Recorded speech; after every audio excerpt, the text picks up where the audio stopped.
Right, hi everyone, and welcome back to the channel. So another lovely day here. It's been like summer this week. I don't know whether it's going to continue or not, but today, other than the breeze, it's a little bit around 20 degrees, which is comfortable working conditions with a little breeze. So anyway, you don't want to know about the weather, you want to know about what I am up to today. So today we are in the process of revamping this, what I'm going to call the olive tree bed, I think, where I planted the olive tree. So customer's got some lavenders now, and we are going to dot those in here. I don't think we decided not to go too formal. Initially thought maybe doing like a lavender hedge almost, but we've decided these ones I think spread quite wide, they get quite big individually, so we're going to sort of dot them, space them through here. Probably going to remove these little they're not box, they're euonymus. They don't really fit in. One of them died anyway that was on this corner, so go for a less formal look. Obviously we've got the Russian sage, we're going to keep those, but I'm going to weed out a few other bits that aren't really meant to be in here, and then we'll place these lavender out and see where we're going to put them. Also, I think we've decided with the olive tree I am going to remove, I think someone mentioned it on one of the last videos, a lot of this lower stuff. What I'll probably try and do is keep some of these to maybe encourage a few of them up as some main branches, as seems like one half of the trees almost died off. So but yeah, I'll probably remove a lot of these lower ones to encourage the tree to grow up, because we don't want all this mess around the bottom. Looks a bit messy. So yeah, right, anyway, I am gonna get started on clearing out some of the bits in here that we don't need, like there's some forget-me-nots growing up. There's this little geranium which came on its own, that's it's not really needed. So yeah, tidy up and then we'll place these lavender out, see where we're going to put them.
Okay, so these are being put in some big pots around on the patio, so just to save them, put them somewhere else, make room for some lavenders. Okay, there we go, there's the euonymus in pots to try and hide the gas bottles under the lovely wisteria, just to show you where they've gone. Right, here we go then. We have laid out all the plants to pop in. Also got a couple of agapanthus to fill out. There used to be some more agapanthus in it, but some of them died. So to replace them, because they look quite nice when they flower later on. And obviously all the colours here are sort of mauvey purple colours, so we've gone for a bit of a theme. So yeah, I am going to get planting now, start popping all these in. Then I can give it a quick water, although I think it is meant to rain over the weekend, but just in case. Anyway, I am going to get started on this bit of planting.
Okay, there we go. That is the finished product for now.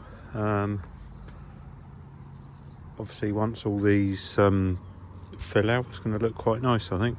The olive tree, I've thinned out a lot of the stuff that was growing from the base. I've left a few bits to maybe grow up in the future, not sure yet. I'm going to wait and see what the top bit does, whether it sends out some new growth now it's in the ground and hopefully getting a bit more goodness maybe, but we'll see what it does.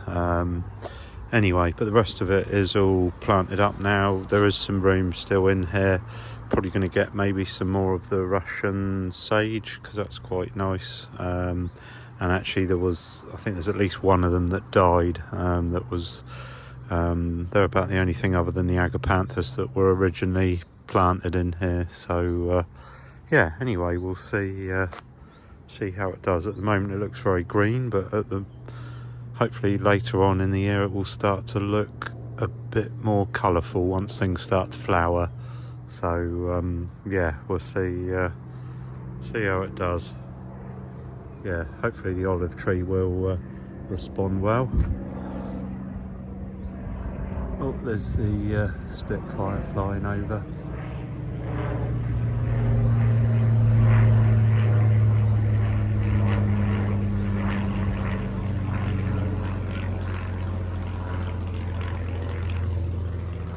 So I always get distracted by that. Right, anyway, I've got a bit of spraying to go and do on the driveway. The weeds are going mad. Okay, I just thought I'd quickly show you the other wisteria. This is the one that flowers later as it's on the sort of shadier side of the house. Doesn't get the sun till sort of later around lunchtime. So this one always comes out a bit after the other one. The other one's almost finished, but yeah, it's looking nice.